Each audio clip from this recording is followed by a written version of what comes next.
Oh, hi. Yeah, it's been a while since I've posted a video like this. Yeah, but sometimes I have to process and calculate and think about things. My participation in this medium is not motivated by monetary compensation. So I'm not interested in subscribers. I mean, if you want to subscribe, that's fine. And, likes, I guess, a little bit better, but, I don't beg for them. Shares, again, if you find something interesting that you want to share with somebody, that's cool. Again, I'm not going to ask you to do it, but the only purpose of what I do here is to sort of kind of stimulate this right here. So I wanted to share a story with you, or Agnes, I don't know if it's a story really, it's sort of a situation, kind of helping to understand certain human dynamics, interactions, and the way they work, and kind of like the psychological and emotional subtexts that are part of the interpersonal relationships. And back in the very early 90s, my younger brother, my one and only younger brother, about almost 6 years, I was just almost 6 years younger than me, decided to take the exit door. Now, the thing I should say about that is that that was a sovereign decision. He was a very smart kid, very, very smart. In fact, I kind of felt not intimidated, and it wasn't pride, and it wasn't jealousy. Maybe there was a little envy, because he had a different mindset. He was very inquisitive. He quit high school, but he got his GED. He would read all kinds of books, esoterical books, and when he read, he would read like 6 books at the same time. He would read, and things like, Camus and Kant and this and that, and, the list goes on as far as the things that he would read. He was very inquisitive mind. I was too, but I don't know how the difference, he was a little bit more cynical, I guess would be the right word. So when I say that he, took the exit door, it wasn't out of sadness or desperation or anything like that. I mean, he had looked at the human condition, realized, or took it for what it was in the most profound way, and essentially said, I don't want to even deal with this crap. Now, of course, there's things about him that I would never know, and maybe there were other things that influenced that decision, and it did throw me through an incredible emotional loop and made me make some very profound mistakes existentially. But I guess the good part about that is that I was able to overcome that and many more shocks to the system that I had to absorb within a very, relatively speaking, brief amount of time. I would say this is about a 15-year window, but I'm also talking about 15 shocks to the system. And you might say, how can I laugh? And well, it's about that, and it's because I've been able to sort of work on it and deal with it. And there are certain things that have helped me get there. And to be quite honest, after exhausting all the conventional treatments that were offered by other people, I actually took matters into my own hand and did it completely naturally. Now, I want to highlight that, it wasn't a stoic type of, effort. It was kind of accidental, almost stumbling into it, tripping through it, really, the entire time. And, going through, experiencing a lot of blood, sweat, and tears. It's not an easy path at all. I had just smidgens of, support that would fall to the wayside, but I guess enough to kind of keep me moving forward.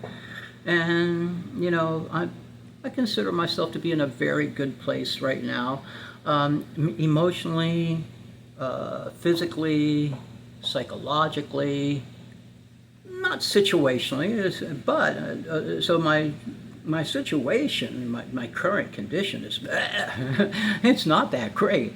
But the good news in that is that I have worked on myself enough that that's just background noise for me right now, and I'm working on changing that, and it will change soon. So anyway, this is the early 90s, and post-event, post my brother's decision, I left Missouri to basically grieve and see his remains, and mourn in a very intense way. And my younger sister, who was closer to him in age, and actually the youngest of us, about 10 years younger than me, so she was about 22, 23, she had gone through some things as well, and so I thought, well, I'll stick around with you. She had been living in Maryland, and so we were living in Columbia, Maryland for a little bit, and then we moved to Arbutus. And then from there, she got a job offer it was sort of a half job offer. They really liked her, and she was working at the main office of Suzuki, the car manufacturer. And they decided that they were going to move their offices down to the Atlanta area.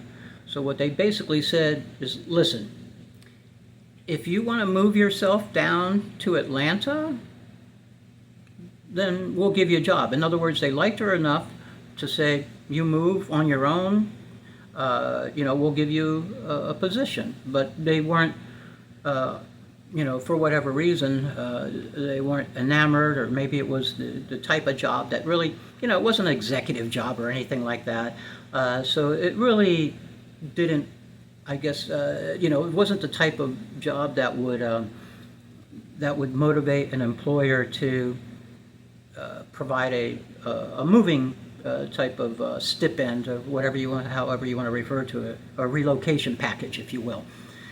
So they dismissed her, but told her she had a job if she went, and so we did. I'm a native Spanish speaker, and at that point in time, I had come to sort of the tail end of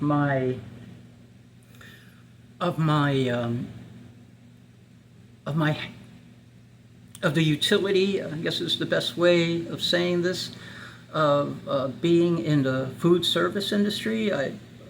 From the time I was in college until that age and a little beyond, I had worked in different aspects of food services in a lot of different areas, starting in fast food and in a college town and a greasy spoon. But my thinking at that time, and I mean, there's a lot more to the story, but I don't want to kind of distract, was that, if my idea was if I was going to survive, having good cooking skills and having access to food would make a lot of sense. So whatever money I would make, I wouldn't have to spend as much on groceries or food. I would get meals, and so that would kind of help me out and kind of fund my hobbies, if you will, and some of them hedonistic, some of them artistic. And with friends, a good friend of mine, Jim, and others that were around us, like Todd and Eric, and other people that we met, and Mark, Steve. But it was really Jim and I, and Chuck Sperry also joined us for a bit. And if you're not sure who he is, just Google him. He's now a world-renowned artist that works on very sort of almost forgotten technique of silkscreen printing. Some very notable people. It was a very exciting time, and we were bored teenagers, and we didn't like the sounds of the time, and so we decided to do our own thing, and we had a fanzine. We were on the radio. We started a band called Lost Cause that turned into Nausea, that turned into Causes of Tragedy, and then all kinds of fun stuff. But let's see, I'm definitely digressing here. So let me see if I can get back on track. So I moved with my sister to Atlanta, or New Smyrna was our first landing, or was it Cumberland, or Smyrna? Not New Smyrna. I'm getting confused with New Smyrna Beach. It was Smyrna, and just an Atlanta suburb on the northwest side of the loop. Very nice area, and even nicer now. They have. I haven't been there in a not that long, but well, in that specific area, I don't know how long it's been since I've been there. Anyway, one of my thoughts. Oh, I'm on track now. I mentioned that I'm fluent in Spanish, so I thought, well, if I'm going to get out of the restaurant industry and I'm going to try to be a white-collar professional of sorts, I want to use my language skills. And I thought that I would have better opportunities in Atlanta than I would have in the immediate area. I don't think that was necessarily true, and I might have benefited from trying to make that switch then, but I actually was working for a company called Davis DJs. I don't know if they're still around. It was a very difficult. I love music, and I had some very excellent gigs, and then I had some weird ones too, and it was done with cassettes, which was really hard to queue up and listen with all the commotion. You really had to prepare and take a lot of time in having yourself ready to do the gig. I think my most memorable gig was down in some cathedral in downtown Maryland. There's two. That one, it was a wedding and a reception, and they really got into me playing Rome, the B-52 song. Oh, they were so happy, the couple, and they were doing like a conga dance. It thrilled me. And then there was another one where I was at a gym and did things like, pump me up, and I can't remember the name of the band, but it would come to me. Not important, really. It's kind of like these cool songs. I tried with some other ones. I think like I tried with Joe Strummer and the Mescaleros, or Big Audio Dynamite. I was kind of pushing that one, but it wasn't going over that well. Not bad, but overall it was a very fun evening, or late afternoon, whatever it was. I don't remember the exact times or anything like that. So I was in job search mode, when I got to Smyrna, and I connected with a company that was called PF Collier, or sales representative for PF Collier. To be honest, representing PF Collier, I really don't know who the actual employer was. That's how dumb I am, or was at that time. I wasn't paying attention to those details. I was just paying attention to the checks that I could get, and they were a division of Macmillan, the school book publishers, and so what we would do is, this was door to door, and the manager, whoever the administrators and managers and whatever, they would find the proper spots to go hit, where the target audience would, match the product itself. And in one occasion, we went to a neighborhood that was a suburban neighborhood that surrounded a military base. I think it was Fort Stewart, but again, I'm not entirely sure. And we would go outside of Georgia a little bit, and I didn't work with them that long, maybe 3 to 6 months. I again don't maybe around closer to 6 months than 3, or well, I definitely know it was the summer, and I don't think it ever got cold. Oh, and I do remember a sale that I made during one of the games of the World Series. I don't remember who was playing, but I do remember that particular scenario. And when I would travel, or when I would knock on the door, there was a technique. And the reason I'm sharing this, and I can't remember if I actually mentioned the beginning, is I kind of want to give you a little bit of an idea with regards to emotional predatory manipulation that's involved in the sales process. And there was a script. We had to study the script. And they would say what you've heard time and time again. KISS. Keep it simple, stupid. Don't deviate from the script. Follow it, and you will be successful.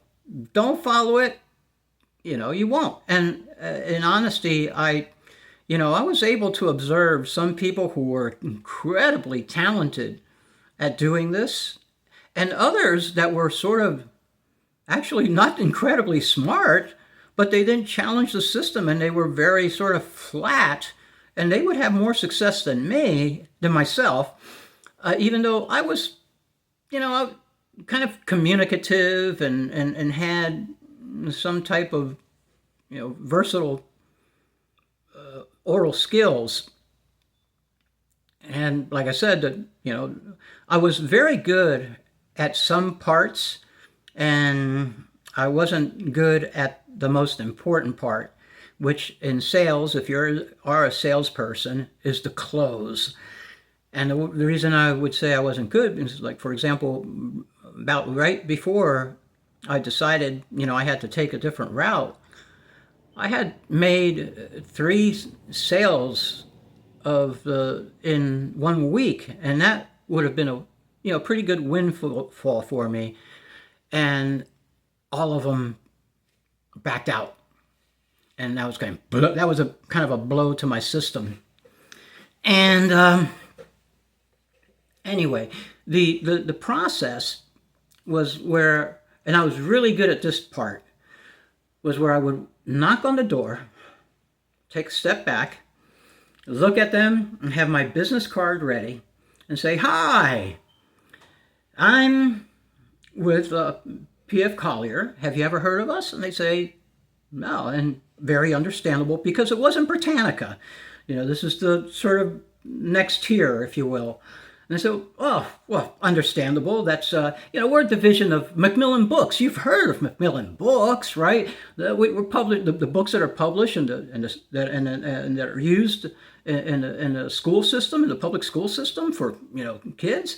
Oh, yeah. Yes, well, we're in the area and we're qualifying families for a very special educational system. That goes from the cradle, through into adulthood, and we're supposed to meet with young couples with young children. Those are the sort of the best demographic that we're looking for as far as qualifying for this exceptional program. And I kind of help them lower their guard, and I look at them and say, you look young enough. Again, this is taught, so this isn't me developing my system, but I was giving it a little bit more of my personality. You look young enough. You married? Yeah. Is the better half around?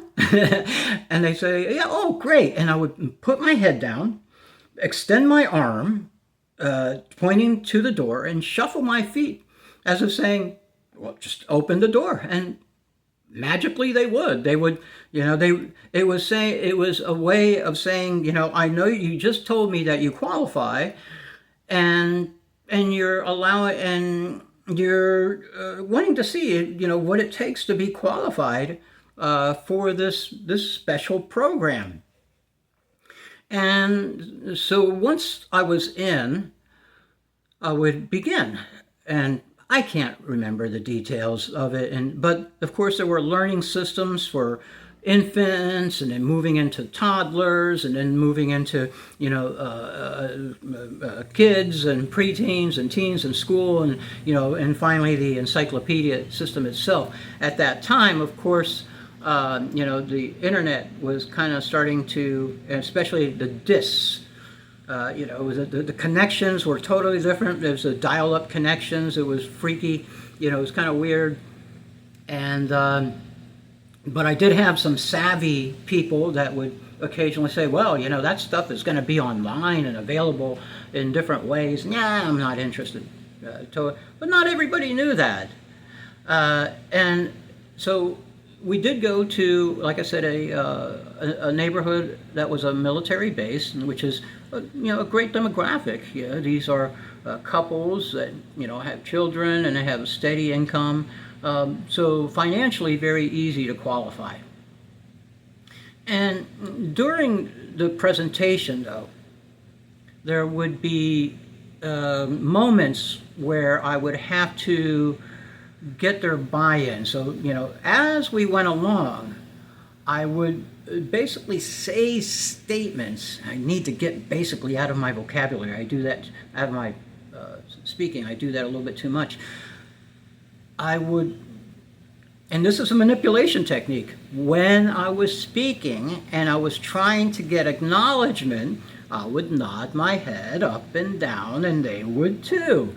So you keep the rhythm going in the entire process. You get their buy-in, just kind of reinforcing their desire. And at one stage of the presentation, and this is something that some of the more savvy salespeople, old guys, of course, this is 30 years ago, more than 30 years ago, or somewhere around there.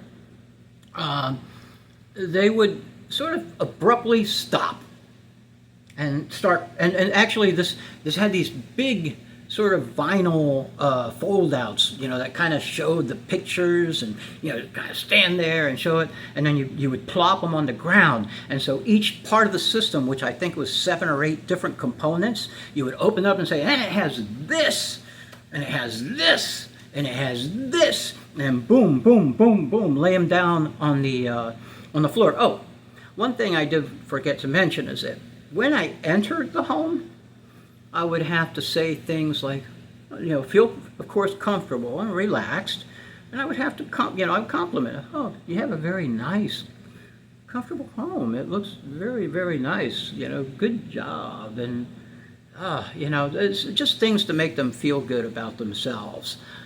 But in order to kind of really get them reeled in, the presenter would say, "I'm sorry, I'm not getting the reactions that I was hoping for from a family that would actually qualify for the system," and start packing up, folding things up without question, like, "I'm not interested in this sale at all," and be halfway out the door already with the briefcase or whatever it was that we were carrying the sales material in, and would turn to the couple and say, "Help me understand something. What am I feeling here with regards to this? How come there's not enough excitement? Is it a price tag? It's like, how much is this going to cost me?" And they go, "Yeah. Gosh, I wish I knew. I'm going to show you how that's not even an issue." And boom, boom, boom. So then it's the next stage, And they had this little piggy bank that looked like an encyclopedia. I say, "Look, you see this? This is a piggy bank, okay? The way this works is really simple. I mean, if you value education," and that was the other thing, is sort of, putting the parents on the spot. If you think and those were actually some of the qualifiers. Do you think, I just forgot this, do you think that education is important? Or do you think having books in the home is an important aspect for raising a child? And they would say, "Yeah." It was something along those lines. It's been years, so I don't. But it was there was definitely the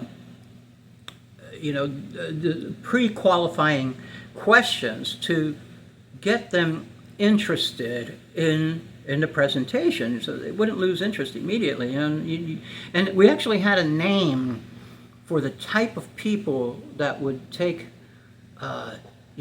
very sincere interest. And this, they called them moochies. Moochies, people that would just eat it up. Oh, they loved the moochies, and they would talk about the moochies. Anyway, the way it was said was, "Look, at the end of the day, when you get off work and you've had your lunch and you've done things, at the end of the night, before you go to bed, you can't tell me you have some change in your pocket." I say, "Yeah, normally I have change in the pocket." Well, that's the idea here. I mean, we just go ahead and grab that change and we put it into the bank, and if you do that every day for the month, that's your payment right there. I mean, it's easy as hell. They wouldn't say hell, but it's really easy. It makes it very, very manageable. Does that make sense? And this is, yeah, that makes sense. So they would get that buy-in, and so lay it out, the price and everything like that. And this is the part where I sucked, was the part where I had to kind of seal the deal, get their signatures, but I had to highlight that they had 3 days to change their mind. And I felt, for me, because I don't feel comfortable with that process. I genuinely believed in education, and the power of that system, and I was kind of bought into that. You have to. I mean, if you're going to do it, you have to think that you are on board with that. But I kind of give them an out, and that's kind of why the 3 sales backed out. Most salespeople would go over that, like, really in a way that would make them forget that clause was even in there.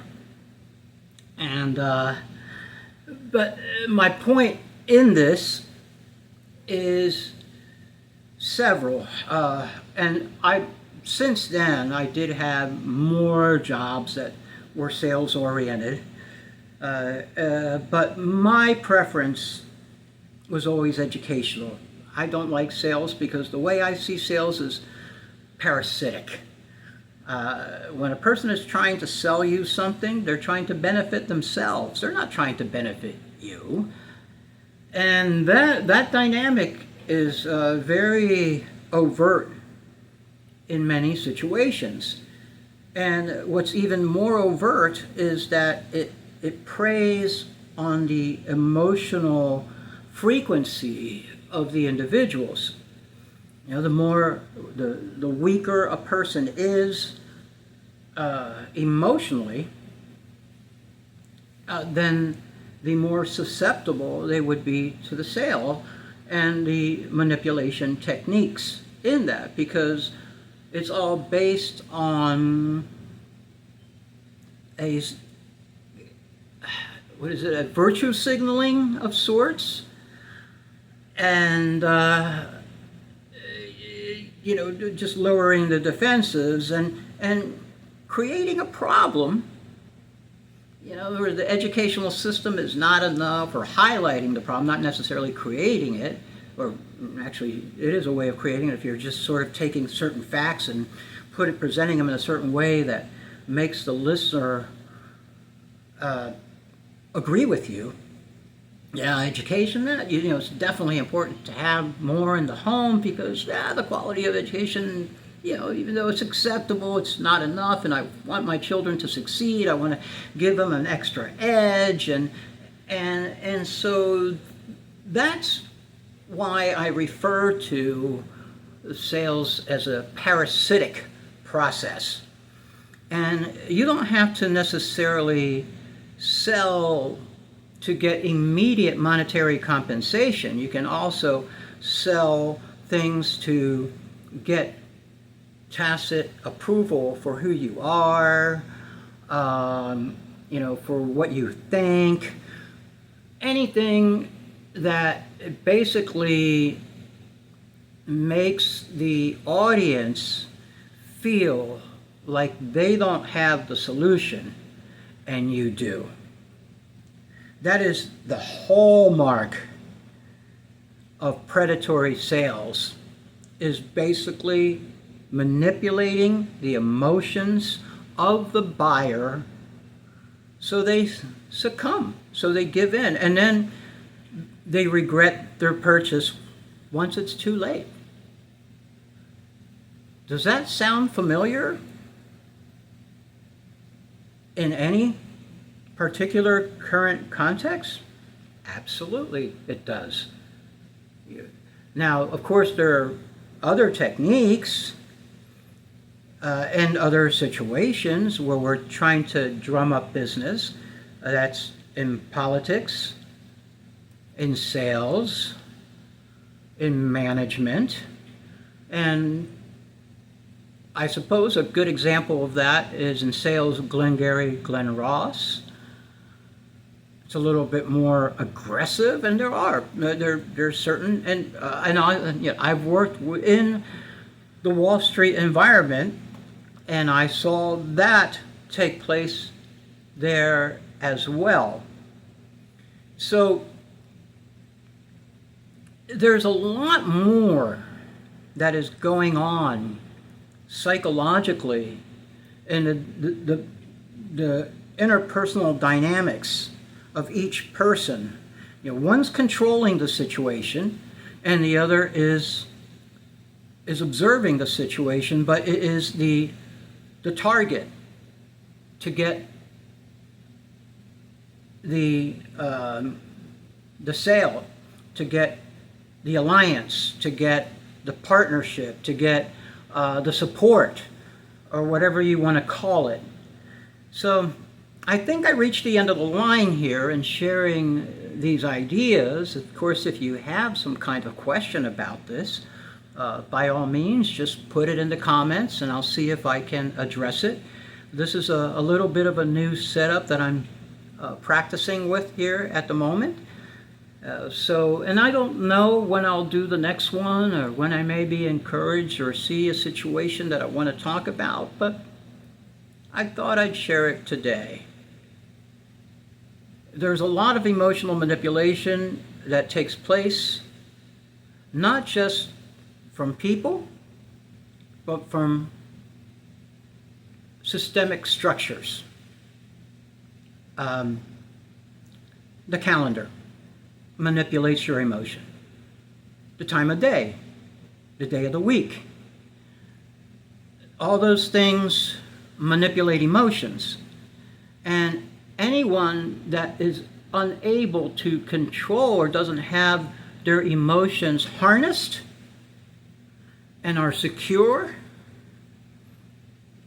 they have the potential to be a target and a victim. So stay alert. Stay alert. And on a final note, try to spend less time doing things that make you weaker emotionally and psychologically and physically, and try to do things that actually make you stronger psychologically and emotionally and physically. Now, when I say physically, I'm not talking about bulk strength. I'm actually talking about endurance. Endurance is going to serve you better than actual physical strength. And I kind of think that all these bulking muscles really just kind of turn a person into a solid rock. And life is not about being a solid rock. Life is about being like water and air. Those are the best ways to experience life, not positioned in one place, but looking around. There was a statement that I heard in one of the Dune movies that went something like this. This is not a complete paraphrase, I'm paraphrasing.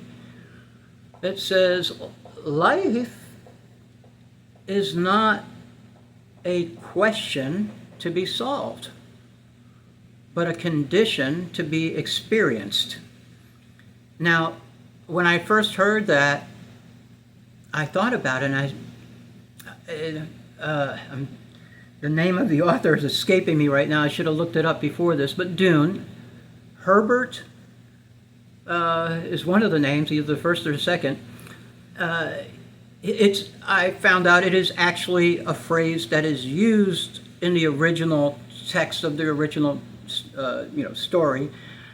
And then I found out that sentiment was expressed by the philosopher Kierkegaard, and he wouldn't be the only one, but he may have said that phrase very similarly.